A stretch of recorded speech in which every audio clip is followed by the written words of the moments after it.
Hello everyone and welcome to another episode of Through Africa. I am your host Mercy Bamgbala. Now the 5th edition of the Stratcom Summit took place in Istanbul for 2 days. On the first day, the event brought together influential voices in the communication and media space. Organized by the Presidency of the Republic of Turkey's Directorate of Communications, this year's edition is International Strategic Communication, focused on the growing global importance of strategic communication. Participants engaged in panels and discussions to improve international cooperation and share best practices in communication. Africa was represented here at the summit, from Sierra Leone to Nigeria to Gambia, Mozambique, Guinea, and South Africa. AFROTURK TV was there on ground to give you a full report.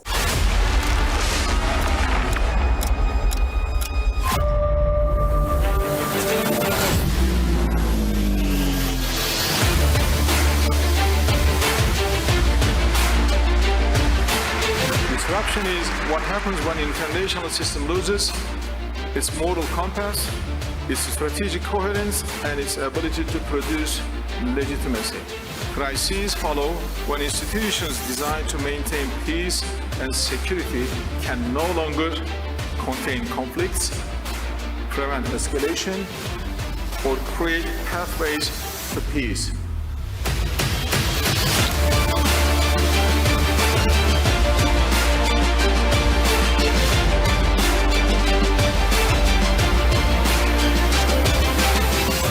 The defense industry is not merely a one component of warfare, it is a measure of nations' capacity to fight and to endure.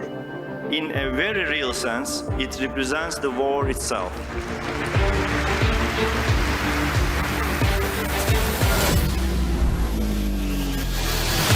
Biz Türkiye olarak hiçbir zaman fitne ateşine odun taşıyan taraf olmadık, olmayacağız. Gerekirse ateş topunu elimize alacağız, göğsümüzde soğutacağız ama onu hiçbir zaman fitne ateşine atmayacağız. Fitne ateşini yaymaya çalışanlara karşı da kendi dinamiklerimizle, değerlerimizle, liderliğimizle, kendi önceliklerimizle karşı durmaya devam edeceğiz.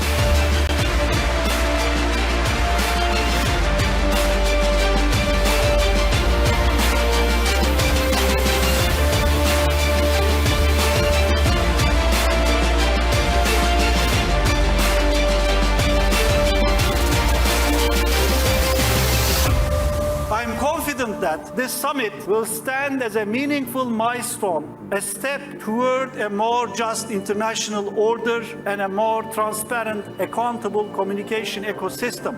Let us stand united in our commitment to uphold truth in communication, to cultivate trust as a shared foundation, and to defend human dignity at all times.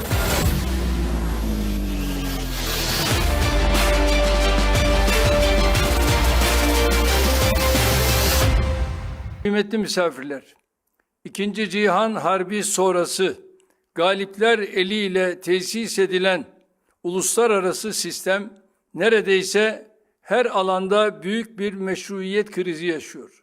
Sistemin temelini teşkil eden kurum, kural ve değerler manzumesi günden güne işlevini yitiriyor. Güç rekabetinin enerji, teknoloji ve ticaret gibi farklı alanlara yayıldığı, sorunların diyalog yerine silahla çözülmeye çalışıldığı, soykırımların, savaşların ve krizlerin giderek daha da tırmandığı zorlu bir dönemden geçiyoruz. Gazze'de olduğu gibi hepimizin yüreğini sızlatan trajedilerin sona ermesi, bölgemiz başta olmak üzere tüm dünyada barış, huzur ve istikrarın yeniden temin edilmesi geçmişte hiç olmadığı kadar önemlidir. Hakikat aslında gün gibi ortadayken gerçekleri tahrif etmek üzere kurgulanan yeni ve sahte anlatıların önüne geçebilmek için iletişim ve işbirliği mekanizmalarını bugün daha da güçlendirmek zorundayız. Bu noktada devlet ve hükümetlerin yanı sıra akademisyenlerden sivil toplum ve düşünce kuruluşlarına, uluslararası aktörlerin daha fazla inisiyatif alması ve daha aktif olması kaçınılmazdır. Türkiye olarak insani değerleri ve adaleti merkeze alan ilkeli, kararlı ve barış odaklı duruşumuzu sürdürmeye yalnızca bölgemizde değil, tüm dünyada huzur ve güvenin yeniden inşa edilmesi için tüm imkanlarımızı seferber etmeye kararlılıkla devam edeceğiz. Rabbim yar ve yardımcımız olsun diyorum. Bu düşüncelerle Uluslararası Stratejik İletişim Zirvesi 2026'nın bir kez daha hayırlara vesile olmasını diliyorum. Zirveye iştirak eden katılımcılara teşekkürlerimi iletiyor. Sizleri sevgiyle, saygıyla selamlıyorum. Sağ olun, var olun, kalın sağlıcakla. İnanıyorum ki bir gün bu yaşadığımız sürecin muhasebesini yaptığımızda, tarihi yeniden yorumladığımızda tarihin doğru tarafında olduğumuzu hepimiz görmüş olacağız. Türkiye Cumhuriyeti barıştan yana, diplomasiden yana, savaşlara karşı tutumunu net bir şekilde sergiliyor ve sergilemeye devam edecek. Türkiye olarak da gerek İran'da, gerek ABD ile, gerek Körfez ülkeleriyle ve hatta burada muhtemel diğer aktörler, Çin ve diğer bölgesel aktörlerin tamamıyla da Rusya dahil görüşme halindeyiz. Ve bir arabuluculuk boyutunda Pakistan'la birlikte, yine Mısır buna dahildir. Yoğun bir gayret içerisindeyiz. You know, African news agencies, what they do is they project their individual countries' stories from the grassroots. Let me give you an example with what I know very well. That is the News Agency of Nigeria. If you take the News Agency of Nigeria, we have an editorial workforce of over 500 reporters. And these 500 reporters are in every nook and cranny of Nigeria. For example, we have 109 senatorial districts. In each of these districts, there is a reporter. We have 36 states. Now, in each of these states, we have offices. Now, out of these 36 states, we also have 12 zonal offices. All of them populated by reporters. What these reporters do is to take local news to the national stage, and then we take the national stage to international stage via our various media partners, where we exchange news and also training. Now, this has given rise in shaping the African story. For example, the News Agency of Nigeria has MOU with so many media organizations worldwide. And now that has given us the opportunity to tell the Nigerian story, and by extension, tell the African stories of breakthroughs in agriculture, in medicine, in engineering. And like you know, Nigerians were very ingenious people, we are hardworking people, we are resilient people. And especially now, given the Renew Hope agenda of our president, Bola Ahmed Tinubu, which has focused on actually innovation, empowerment, education, and improved security, some of these things have been realized, especially under our watch as leaders of the News Agency of Nigeria. Well, first of all, it's great to be here and to learn about this initiative that the Turkey Republic is leading globally. Stratcom at its heart is about making sure you gather the right information and you communicate strategically to your people. And that communication should include the facts in a timely manner so that people can make informed decisions about things that are happening. As a state, you should also be able to collect that information so that you make sure that you can fight against disinformation. Civic education is about citizenship. It's the foundation of citizenship. And it also requires the citizens to know their rights, their responsibilities, have access to information, which is a core part of strategic information and strategic communication. So what we're trying to do is to build citizens that understand what it means to be good citizens, that know how to get the right information, how to fight against misinformation, how to push back against false narratives, and how to situate themselves as citizens of the world who are worthy of respect and worthy of dignity. So it's very, very interrelated. As you can see, it's a core component of what strategic comms is all about.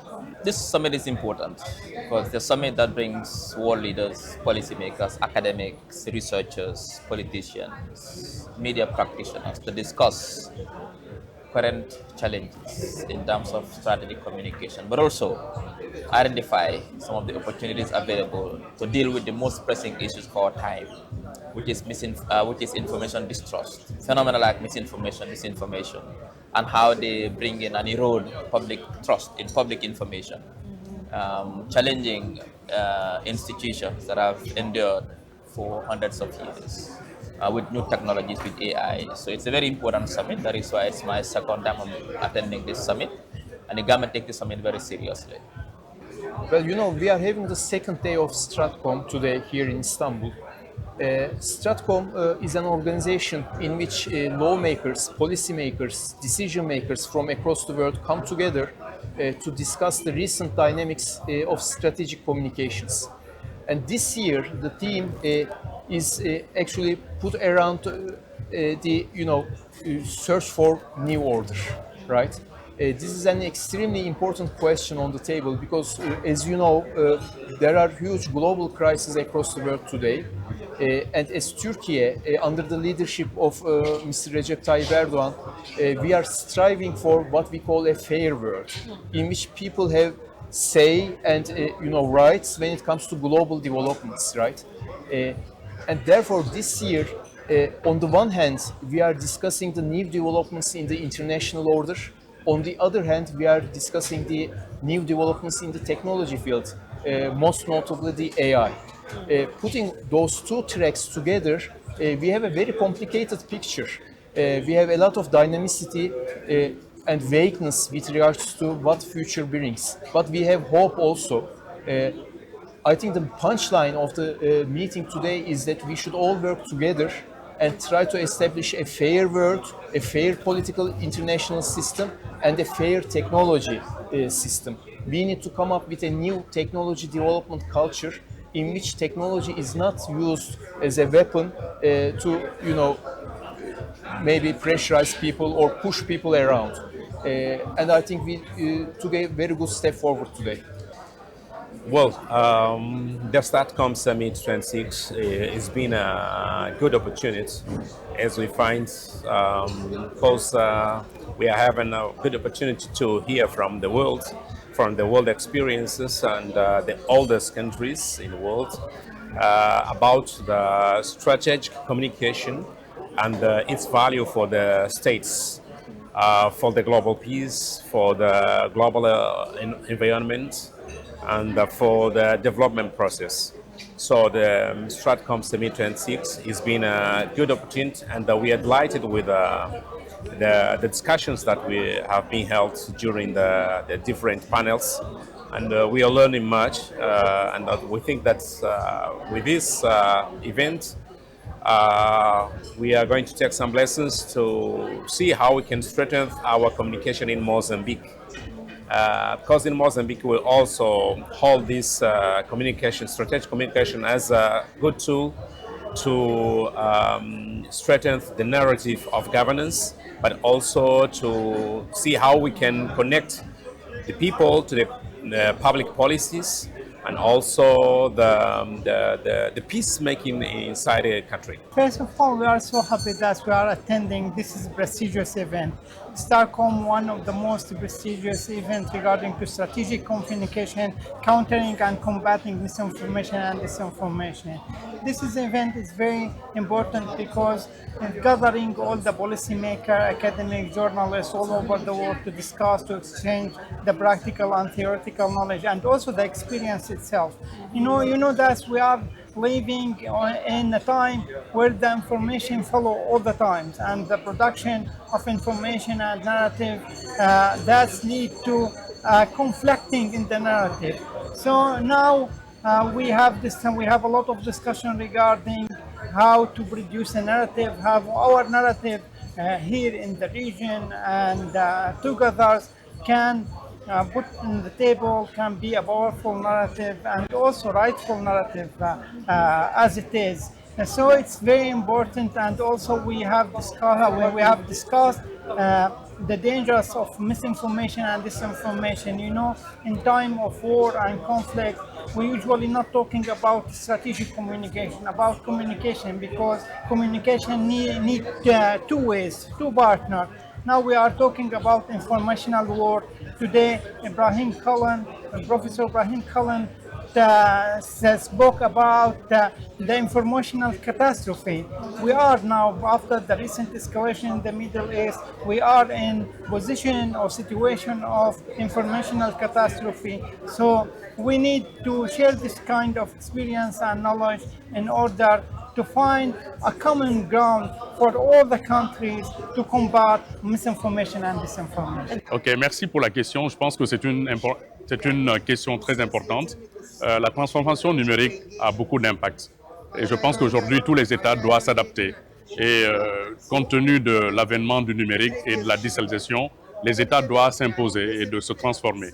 Et cette transformation en Guinée a été une inclusion pour le chef de l'État, qui est aujourd'hui une question de souveraineté nationale. Chez nous, en Guinée, on veut beaucoup plus s'imposer pour le numérique et pousser la transformation digitale au niveau de l'État.